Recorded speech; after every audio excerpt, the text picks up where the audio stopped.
June 21న NEET exam అందరూ మళ్ళీ రాశారు కదా. సో దానికి సంబంధించిన ప్రొవిజనల్ ఆన్సర్ కీ అనేది రిలీజ్ చేశారు. సో దాన్ని కూడా చూపిస్తానండి. దానికి సంబంధించిన డీటెయిల్డ్గా ఉన్న న్యూస్ ఆర్టికల్ ఒకసారి మాట్లాడుకుందాం. ఓకేనా? Welcome to Edunine career guidance, Josh innovations private limited, Edunine overseas consultancy. నేను గాయత్రి. సో చాలామందికి అసలు ప్రొవిజనల్ ఆన్సర్కి అంటే ఏంటి, దాంట్లో ఏముంటాయి అంటే కొన్ని క్వశ్చన్స్ని డ్రాప్ చేస్తారు, కొన్ని క్వశ్చన్స్కి మల్టిపుల్ ఆన్సర్స్ అయితే యాక్సెప్ట్ చేస్తుంటారు, కొన్ని క్వశ్చన్స్కి ఏంటంటే అటెంప్ట్ చేసినా కూడా మార్క్స్ యాడ్ అవుతాయి. మొత్తం క్వశ్చన్స్ ఒక 100 ఉన్నాయనుకోండి, డ్రాప్ చేసిన క్వశ్చన్స్ తీసేసిన తర్వాత రిమైనింగ్ ఏవైతే ఉంటాయో వాటికి క్యాలిక్యులేట్ చేసి కూడా మార్క్స్ ఇస్తూ ఉంటారు. అవన్నీ కూడా మాట్లాడుకుందాం. ఏ క్వశ్చన్స్ని డ్రాప్ చేశారు ఏంటి కూడా మాట్లాడుకుందాం. అండ్ వీటికి ఎలా ఛాలెంజ్ చేయాలో కూడా మాట్లాడుకుందాం. ఓకేనా? నీట్ యూజీ ప్రొవిజనల్ ఆన్సర్కి విడుదల. సో ఎవరైనా డౌన్లోడ్ చేసుకోకపోతే ఒకసారి డౌన్లోడ్ కూడా చేసుకుని చూడండి. అభ్యంతరాలకు గడువు జూన్ 28 వరకు. ఒక్కో ప్రశ్నకు ఫీజు 200 రూపాయలు. అభ్యంతరం నెగ్గితే ఫీజు వాపసు. ఓకేనా? దేశవ్యాప్తంగా వైద్య విద్యా ప్రవేశాలకు నిర్వహించే నీట్ యూజీ 2026 పరీక్షకు సంబంధించిన ప్రొవిజనల్ ఆన్సర్ కీని నేషనల్ టెస్టింగ్ ఏజెన్సీ విడుదల చేసింది.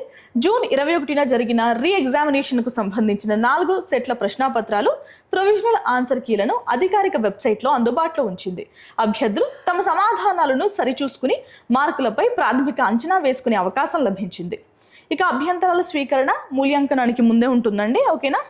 నీట్ యూజీ ఫలితాల ప్రక్రియను వేగవంతం చేయడంతో పాటు పారదర్శకత పెంచేందుకు ఎన్టీఏ ఈ కొత్త విధానాన్ని అనుసరించింది. సాధారణంగా ఓఎంఆర్ షీట్ల స్కానింగ్ పూర్తయిన తర్వాత అభ్యంతరాల స్వీకరణ జరుగుతుంది. ఈసారి ఆ ప్రక్రియ పూర్తి కాకముందే ప్రొవిజనల్ కీని విడుదల చేసింది. దీంతో విద్యార్థులకు ముందుగానే తమ సందేహాలను తెలియజేసే అవకాశం లభించింది. ప్రొవిజనల్ ఆన్సర్ కీలో ఏదైనా తప్పు ఉందని భావిస్తే అభ్యర్థులు జూన్ 28 రాత్రి 11 గంటల 50 నిమిషాల వరకు ఆన్లైన్లో అభ్యంతరాలను నమోదు చేయవచ్చు. ఒక్కో ప్రశ్నపై అభ్యంతరాలు దాఖలు చేయడానికి 200 రూపాయలు చెల్లించాల్సి ఉంటుంది. నిపుణుల కమిటీ పరిశీలనలో ఆ అభ్యంతరం సరైనదిగా తేలితే చెల్లించిన మొత్తం పూర్తిగా తిరిగి చెల్లిస్తామని ఎన్టీఏ తెలిపింది. అభ్యర్థులు తమ ప్రశ్నాపత్రంపై ముద్రించిన సిరీస్ కోడ్కు అనుగుణంగానే అభ్యంతరాలు సమర్పించాలని సూచించింది.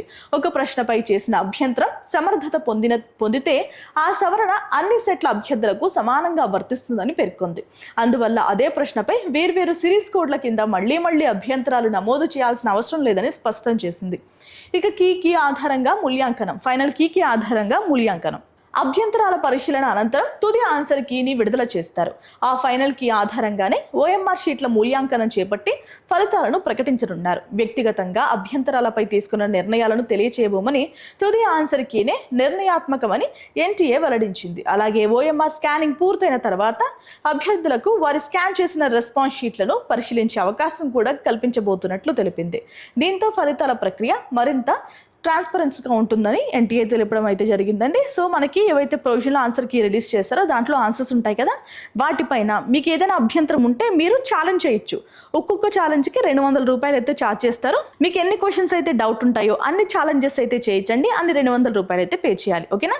ఇఫ్ ఇన్ కేస్ మీరు ఏ క్వశ్చన్కి అయితే ఛాలెంజ్ చేస్తారో అది మీ వాదన కరెక్ట్ అనుకోండి, అంటే మనం ఖచ్చితంగా రిలేటెడ్ డాక్యుమెంట్స్ కూడా ప్రొడ్యూస్ చేయాల్సిన అవసరం ఉంటుంది. ఒక క్వశ్చన్ ఉంది, దానికి సంబంధించిన ఆన్సర్స్ మీ దగ్గర ఉన్నాయి. ఓకేనా? ఎన్టీఏ తప్పుగా ఇచ్చింది అనుకోండి, సో మీ ఆన్సర్ మీరు కరెక్ట్ అని తెలియజేసే డాక్యుమెంట్స్ ఏవైతే ఉంటాయో అవి కూడా మస్ట్గా ప్రొడ్యూస్ చేయాలి. సో ఆన్సర్ కనుక మీది కరెక్ట్ అయితే ఆ 200 రూపాయలు తిరిగి మీకు ఇస్తారు.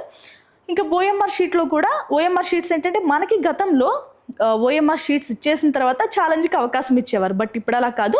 ఈ ప్రొవిజనల్ ఆన్సర్ కీకే మీరు ఛాలెంజ్ చేయొచ్చు. ఆల్రెడీ మీ దగ్గర సెట్స్ ఉంటాయి కదండి, క్వశ్చన్ పేపర్లు 4 సెట్స్ ఉంటాయి. మీరు ఏ సెట్ అయితే ఆ సెట్లో ఉన్న క్వశ్చన్కే మీరు ఛాలెంజ్ చేయొచ్చు. రిమైనింగ్ సెట్స్లో అది ఇది అని నెంబర్స్ వేరుంటాయి కదా, సో దానికి మీరు రిపీటెడ్గా ఛాలెంజ్ చేయాల్సిన అవసరం అయితే లేదు. ఓకేనా? అండ్ ఇంకొకటి ఏంటంటే జూన్ 28 వరకే సాయంత్రం 11 గంటల 50 నిమిషాల వరకే మనకి టైం ఉందండి.